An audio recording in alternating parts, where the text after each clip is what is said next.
Sun with clouds today and a high of 7 degrees. It's currently 1. I'm Kendra Hamilton. Here's what's making news in Quinte. A Belleville man is facing charges for threatening a fellow tenant with a pellet gun. City police say they responded to a call around 2:30 this morning concerning death threats at a residence on Albert Street. An investigation revealed one of the occupants had pointed a pellet gun in the face of a female tenant and threatened to kill the woman and her dog. A 40-year-old man was arrested and is being held for a bail hearing today on charges of weapons dangerous and uttering death threats. A trial will be held later this year for a Belleville man accused of deliberately hitting another man with his vehicle. 39-year-old Hassan Berber was charged with dangerous driving and uttering death threats after a male pedestrian was knocked to the ground by a car on Benjamin Street on May 16th.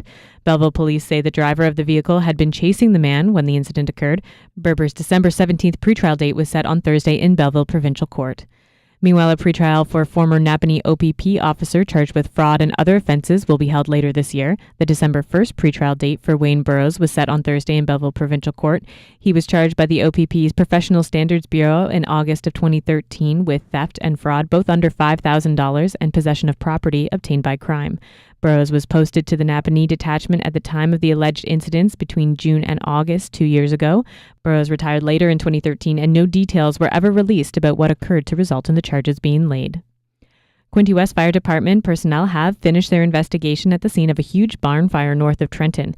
Firefighters responded shortly after 2 o'clock yesterday morning after a large number of 911 calls came in about a blaze at the McCauley Farm at the corner of Stockdale and Mirren Roads, but they were not able to save the building. Fire Chief John Whalen says there was so much damage it was difficult to determine the cause, and it will go down as undetermined but not suspicious. He previously said the damage was estimated at around $200,000, but the cleanup and replacement will probably be closer to $300,000 to $350,000. No animals were in the barn, and there were no injuries. Peel Regional Police are hunting for a suspect after one of their officers and a civilian were shot in Brampton. They say the officer was on a premise check call last night when he was fired upon in his cruiser. The officer was wounded but managed to drive away. He was listed in serious but stable condition. A male civilian was shot at the scene prior to the officer's arrival, was listed in critical condition. The suspect at large is considered armed and dangerous. With about 48 hours left until Canadians start going to the polls, federal party leaders are fanning out across the country on a weekend campaign blitz. Liberal leader Justin Trudeau began his day on the East Coast with a rally in Halifax where he urged supporters not to let up and work to get out to vote on Monday. Conservative leader Stephen Harper starts in Laval, Quebec before heading to Toronto. The NDP's Tom Mulcair is spending the day in Vancouver area where the Green Party's Elizabeth May is on Vancouver Island. And it's a 1 in a million shot, actually 1 in 14 million, but that won't stop Canadians from lining up to buy tickets for tonight's Lotto 649 draw. The jackpot is the largest in Canadian history at an estimated $64 million. The grand prize has been rolled over 11 times since September 5th when a ticket holder in Ontario won $7 million. Turning to sports, the Toronto Blue Jays are down 1-0 to Kansas City in their best-of-7 American League Championship Series. Edison Volquez shut down the powerful Toronto lineup over 6 innings, and the Royals bullpen took care of the rest as Kansas City blanked the Jays 5-0.